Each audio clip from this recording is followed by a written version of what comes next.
आज जो हम टॉपिक स्टार्ट करने वाले हैं वो है नोमेनक्लेचर ऑफ कॉम्प्लेक्स कंपाउंड। तो स्टार्ट करने से पहले हम ये जानते हैं कि क्या होते हैं हमारे कॉम्प्लेक्स कंपाउंड। तो एक मैं एग्जांपल लेता हूँ। जैसे सबसे पहला एग्जांपल जो आपके सामने है वो है CONH3 का होल 6 Cl3। तो इसमें ये जो आपका है ये एक कॉम्प्लेक्स कंपाउंड है जिसमें ये जो एलिमेंट होता है वो हमेशा एक डी ब्लॉक एलिमेंट होता है। डी ब्लॉक एलिमेंट की ही कैपेसिटी होती है कि वो आपका एक कॉम्प्लेक्स कंपाउंड फॉर्म कर सकता है। डी ब्लॉक एलिमेंट्स में आपको ये चीज़ याद रखनी है कि ट्रांजिशन एलिमेंट्स जो होते हैं, transition elements D block elements को ही बोला जाता है। बट एक कंडीशन होती है, ज़रूरी नहीं है कि आपके सारे जितने भी डी ब्लॉक एलिमेंट्स हो वो सारे ट्रांजिशन एलिमेंट हो, क्योंकि ट्रांजिशन एलिमेंट्स वो होते हैं जिनके आपका अगर वो ग्राउंड स्टेट पे रहते हैं या कोई सी भी दूसरी आपकी ऑक्सीडेशन स्टेट जो उनकी होती है उनमें उनका डी ब्लॉक जो होता है वो आपका इनकम्प्लीटली फिल्ड होना चाहिए, वो तभी आपके ट्रांजिशन एलिमेंट कहलाएंगे। तो सारे ट्रांजिशन एलिमेंट डी ब्लॉक से होते हैं। इसमें जो आपका कॉम्प्लेक्स कंपाउंड में दूसरा पार्ट है इसे हम कहते हैं लीगेंड। लीगेंड आपके एक ऐसे मॉलिक्यूल होते हैं या मॉलिक्यूल एटम भी हो सकता है और मॉलिक्यूल भी हो सकता है जो आपके किससे जुड़े हुए रहते हैं, सेंट्रल मेटल एटम से जुड़े रहते हैं जो, और वो जो जिस तरीके के बॉन्ड से जुड़े रहते हैं उन्हें हम कहते हैं कोऑर्डिनेट बॉन्ड। कोऑर्डिनेट बॉन्ड बनाने की वजह से इन कंपाउंड्स को कॉम्प्लेक्स कंपाउंड तो बोलते ही हैं, साथ साथ कोऑर्डिनेट कंपाउंड भी बोला जाता है। बात करते हैं यहाँ पे Cl की, जो ये बाहर आपके इस कोऑर्डिनेशन एंटिटी, इस टोटल जो ये पूरा कंप्लीट आपका ये बॉक्स है जो मैंने ये क्लोज्ड इंटरवल में दिखा रखा है, इसे हम कहते हैं कोऑर्डिनेशन एंटिटी।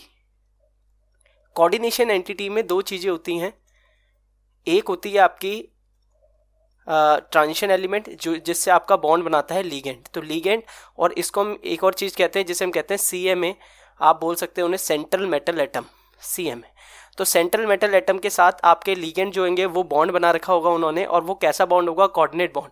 कोऑर्डिनेट बॉन्ड एक ऐसा बॉन्ड होता है जिसमें आपके दोनों इलेक्ट्रॉन एक सेम मॉलिक्यूल या एक सेम एटम के होते हैं, और वो एटम किस में होता है? मॉलिक्यूल में भी हो सकता है, और वो इंडिविजुअली भी बॉन्ड बना सकता है आपका सेंट्रल मेटल एटम से। और ये जो बाहर आपको दिख रहा है इसे हम कहते हैं काउंटर आयन। Counter ion. तो कंप्लीटली अगर हम बोलें तो इस पूरे को हम कहते हैं कॉम्प्लेक्स कंपाउंड, जो आपका एक कोऑर्डिनेशन एंटिटी और एक काउंटर आयन से बना रहता है। कोऑर्डिनेशन एंटिटी के अंदर आपका ट्रांजिशन एलिमेंट होता है, सेंट्रल मेटल एटम बोलते हैं उसे, और एक आपका लीगेंड होता है। अब लीगेंड जो होते हैं वो आपके दो तरीके से डिवाइड होते हैं, एक होता है आपका नेगेटिव लीगेंड और दूसरा होता है आपका न्यूट्रल लीगेंड। नेगेटिव और न्यूट्रल लीगेंड में यही डिफरेंस होता है कि आपके जितने भी लीगेंड, पहली बात आपको ये चीज़ ध्यान रहनी चाहिए कि लीगेंड हमेशा उन पे एक्सेस ऑफ इलेक्ट्रॉन होना चाहिए, क्योंकि अगर आपके लीगेंड के पास ही इलेक्ट्रॉन नहीं है एक्सेस में तो वो सेंट्रल मेटल एटम से कैसे कोऑर्डिनेट बॉन्ड बनाएंगे। तो इसलिए नेगेटिव लीगेंड वो होते हैं जिन पे, जैसे मैं आपको एग्जांपल दूं, Cl-, आपका NO2-, ये आपके ऐसे होते हैं OH-, जिनके पास एक्सेस ऑफ इलेक्ट्रॉन है और उन्होंने जो इलेक्ट्रॉन है किसी दूसरे एटम से लिया गया है, आप ऐसे बोल सकते हो, और उन पे एक्सेस ऑफ इलेक्ट्रॉन हो रखा है, गेन ऑफ इलेक्ट्रॉन हुआ है बेसिकली। यहाँ पे आप देखेंगे न्यूट्रल लीगेंड। तो न्यूट्रल लीगेंड एक ऐसे एटम और मॉलिक्यूल होते हैं जिन पे आपके लोन पेयर प्रेजेंट होते हैं। जैसे अगर आप देखें NH3, तो NH3 एक, इस पे आपका जो नाइट्रोजन है, नाइट्रोजन 5 इलेक्ट्रॉन नाइट्रोजन के पास होते हैं आउटर मोस्ट शेल में। हाइड्रोजन ने 3 इलेक्ट्रॉन लिए हैं, बाकी जो 2 इलेक्ट्रॉन है वो एज अ लोन पेयर काम करते हैं। तो इन्हें हम न्यूट्रल लीगेंड कहते हैं कि इनके पास एक्सेस ऑफ इलेक्ट्रॉन तो हैं कोऑर्डिनेट बॉन्ड बनाने के लिए, बट आपके इनके पास कोई दूसरे एटम से इलेक्ट्रॉन नहीं लाए गए हैं, मतलब इन्होंने गेन ऑफ इलेक्ट्रॉन नहीं किया है, इनके पास आपके लोन पेयर ऑफ इलेक्ट्रॉन है। तो NH3 हो गया आपके पास। ज़्यादातर जो भी आप लीगेंड देखेंगे उसमें नाइट्रोजन ही आएगा, और साथ में आपका डाईअमाइन, बहुत सारे न्यूट्रल लीगेंड होते हैं। हम साथ साथ पढ़ते जाएंगे कौन कौन से न्यूट्रल लीगेंड, नेगेटिव लीगेंड होंगे, और नोमेनक्लेचर में हम उसका यूज़ करेंगे, किस तरीके से हमें उसका नाम लिखना है।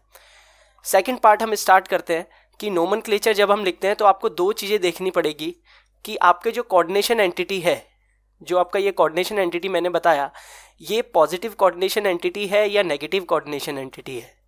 जब आप किसी, जैसे आप किसी आयनिक कंपाउंड को देखते हो, जैसे NaCl आपका एक आयनिक कंपाउंड है, तो इसमें जो आगे वाली एंटिटी होती है उसे मतलब जो आगे वाला आयन है वो आपका पॉजिटिव होता है, पीछे वाला लिखने का तरीका ये रहता है कि पीछे वाला क्या होता है, नेगेटिव आयन होता है। तो ये मेटल है, ये नॉन मेटल है, इस तरीके से आप बोल सकते हो। तो यहाँ पे जो ये पॉजिटिव एंटिटी है, या तो आप ऐसे समझ सकते हो कि जो कोऑर्डिनेशन एंटिटी है या तो वो आगे रहेगी और काउंटर आयन पीछे रहेगा, या तो वो कोऑर्डिनेशन एंटिटी पीछे रहेगी और काउंटर आयन आगे होगा। तो अगर ऐसा होता है तो आपका अगर कोऑर्डिनेशन एंटिटी पॉजिटिव है तो आगे रहेगी, और अगर कोऑर्डिनेशन एंटिटी नेगेटिव है तो पीछे रहेगी। साथ में एक काउंटर आयन हो सकता है, जैसे अगर पॉजिटिव वाले आप कोऑर्डिनेशन एंटिटी देखते हो तो उसमें काउंटर आयन नेगेटिव होगा और नेगेटिव कोऑर्डिनेशन एंटिटी में काउंटर आयन पॉजिटिव होगा।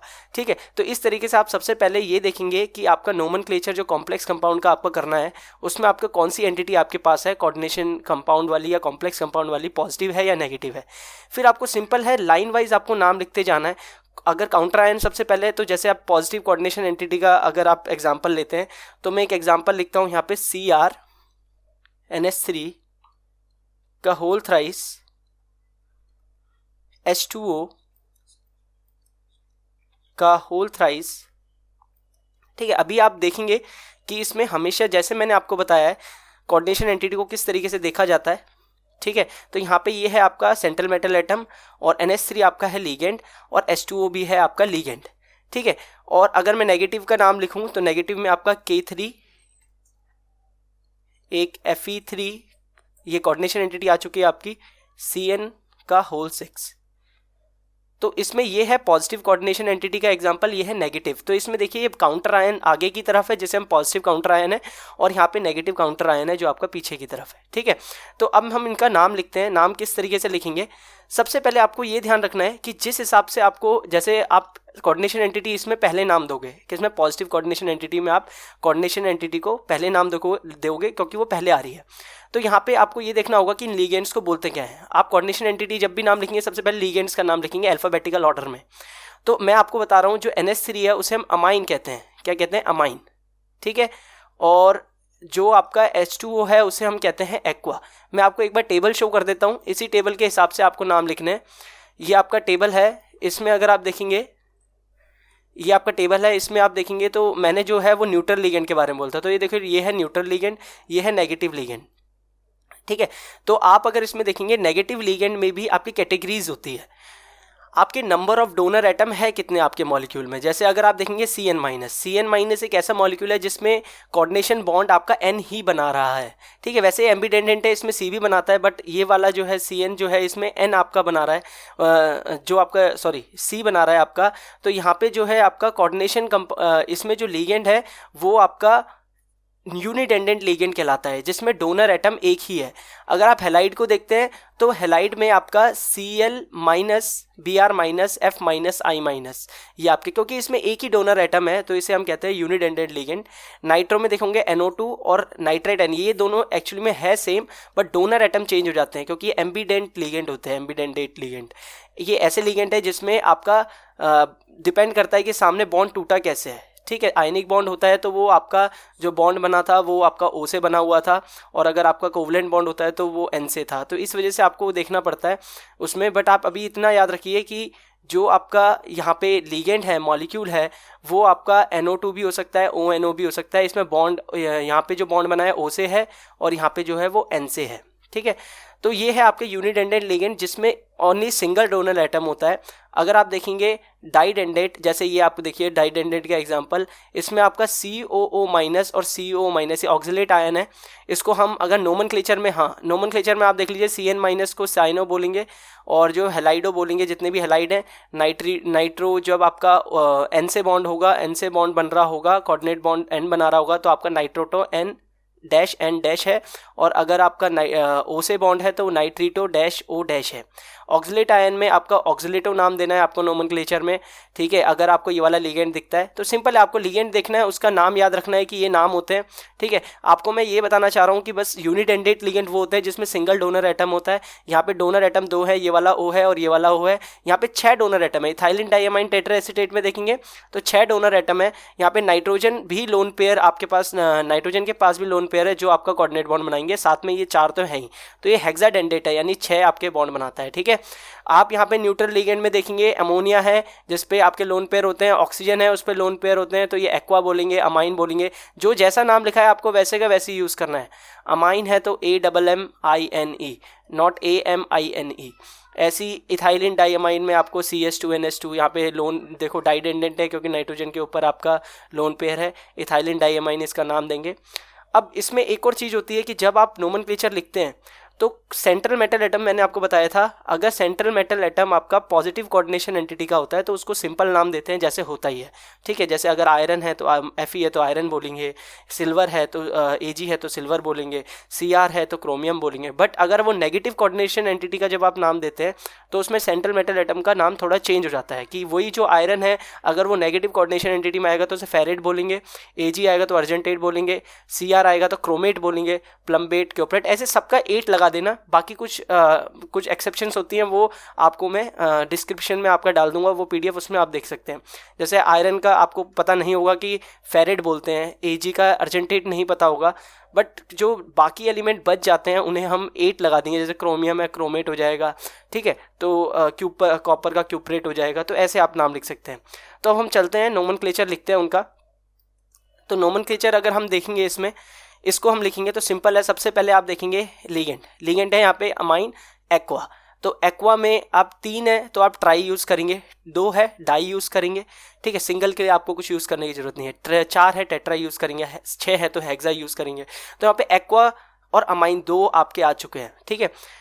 तो अगर आप देखेंगे तो यहाँ पे एक्वा और अमाइन का A से ही स्टार्ट होता है, तो आप सेकेंड लेटर देखेंगे किसका पहले आता है, अमाइन को पहले लिखेंगे। तो ट्राई है तो आप लिखेंगे ट्राई अमाइन, फिर आपके पास आएगा ट्राई एक्वा, ठीक है, साथ में लिखना है, कोई आपका गैप नहीं होना चाहिए, ट्राई एक्वा। फिर उसके बाद आपको लिखना है सेंट्रल मेटल एटम का नाम जो है Cr, जो है क्रोमियम। तो अगर आप देखेंगे यहाँ पे आपको कुछ चेंज करने की जरूरत नहीं है, जो सेंट्रल मेटल एटम है उसका नाम वही लिखेंगे जो उसका होता है क्रोमियम, क्योंकि जब नेगेटिव एंटिटी आएगी उसमें आपका क्रोमेट हो जाता है, ठीक है, Cr का। तो ये चीज़ आपको याद रखनी है। बाकी फिर आप गैप छोड़ेंगे थोड़ा सा और Cl का नाम देंगे। Cl का नाम जो होगा वो होगा क्लोराइड, ओके। तो क्लोराइड जो आयन होता ही है, Cl माइनस को क्या बोलते हैं, क्लोराइड, तो आप क्लोराइड लिख देंगे। बाकी आपको यहाँ पे एक चीज़ और करनी है, ऑक्सीडेशन स्टेट लिखनी है हमेशा सेंट्रल मेटल एटम की।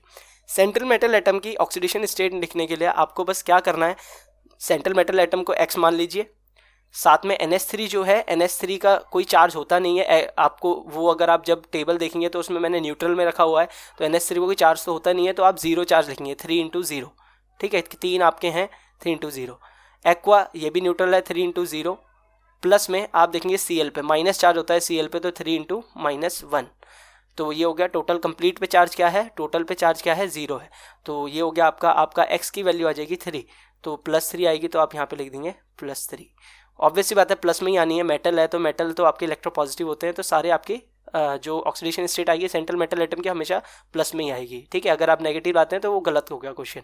इसमें सेम ऐसे यहाँ पे क्या करेंगे, इसका लिखेंगे तो सबसे पहले पोटेशियम है तो पोटेशियम को पोटेशियम में लिखेंगे, कोई चेंज करने। काउंटर आयन का कुछ आपको अलग लिखने की जरूरत नहीं है, काउंटर आयन जो होता है उसका नाम वैसे का वैसे लिखेंगे, पोटेशियम।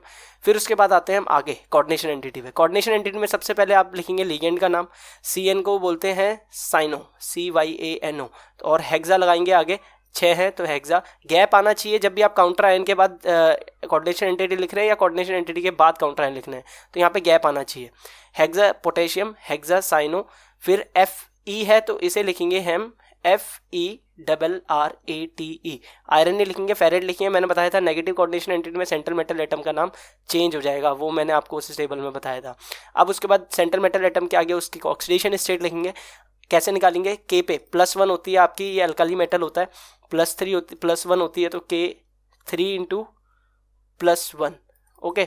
देन उसके बाद आयरन पे हमें निकालनी है सेंट्रल मेटल एटम की 6 × -1, क्योंकि आपका वो यूनिडेंडेंट लिगेंड था और नेगेटिव लिगेंड था, तो इस वजह से वो -1 उस पर चार्ज है, इक्वल टू में 0।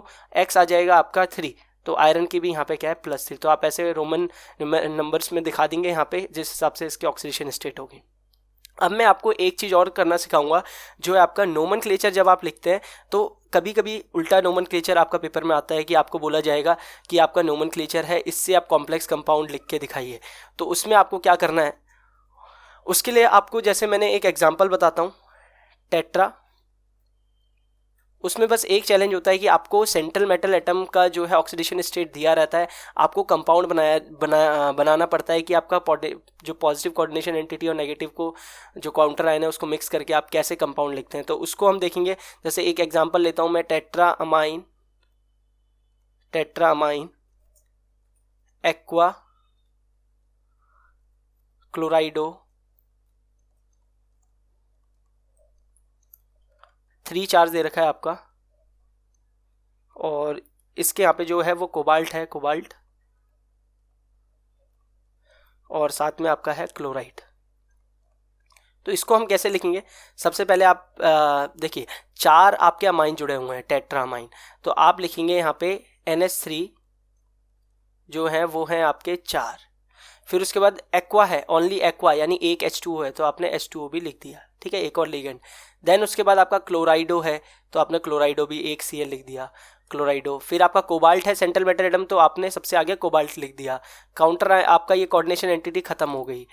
फिर उसके बाद आपका आया क्लोराइड, क्लोराइड तो क्या होता है Cl, ठीक है। अब आपको ये नहीं पता, जैसे आप अगर आप देखेंगे, मैंने बोला आपको कि आप कैल्शियम कार्बोनेट क्या सिंबल होता है, क्या आपका उसका मॉलिक्यूलर फार्मूला होता है, तो आप क्या करते थे, कैल्शियम कार्बोनेट होता था CO3, कार्बोनेट में -2 होता है, कैल्शियम पे +2, तो आप क्या करते थे, ऐसे क्रॉस मल्टीप्लिकेशन करते थे, Ca2CO3 का होल ट्वाइस, ऐसे करते थे, तो ये 2 से 2 हटता था, तो CaCO3 आपका कंपाउंड बनता था।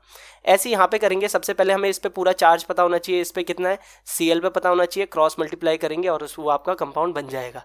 तो कैसे करेंगे, देखो आपको कोबाल्ट का दे रखा है वो है 3, तो आप लिखेंगे 3, NH3 का कितना है 0, H2O कितना है 0, Cl का कितना है -1, तो आपका 3 -1 हो गया आपका 2, तो यानी +2 यहाँ पे चार्ज था, पॉजिटिव कोऑर्डिनेशन एंटिटी थी, आगे लिखी हुई है। Cl पे कितना होता है -1, तो 1 आ जाएगा आपका यहाँ पे, 2 आ जाएगा आपका यहाँ पे, तो आपका ये एक्चुअल में क्या बन जाएगा आपका CONH3 का होल 4 H2O Cl और ये आपका हो जाएगा, यहाँ पे 1 ही रहेगा, Cl2। तो ये आपका हो गया। आपको अगर नोमेनक्लेचर दे रखा है और आपको क्या करना है, उससे आपको कॉम्प्लेक्स कंपाउंड लिखना है, तो आप इस तरीके से लिख सकते हैं। तो नोमेनक्लेचर में बस इतना ही, आपको या तो आएगा कि आपको नाम लिखना है, नोमेनक्लेचर करना है, या तो नोमेनक्लेचर से आपको कॉम्प्लेक्स कंपाउंड बनाना है। तो इससे अलावा आपका नोमेनक्लेचर कुछ नहीं होता है कॉम्प्लेक्स कंपाउंड में, ठीक है। तो आप इसके साथ इसी को एंड करते हैं वीडियो को। यह है आपका नोमेनक्लेचर ऑफ कॉम्प्लेक्स कंपाउंड।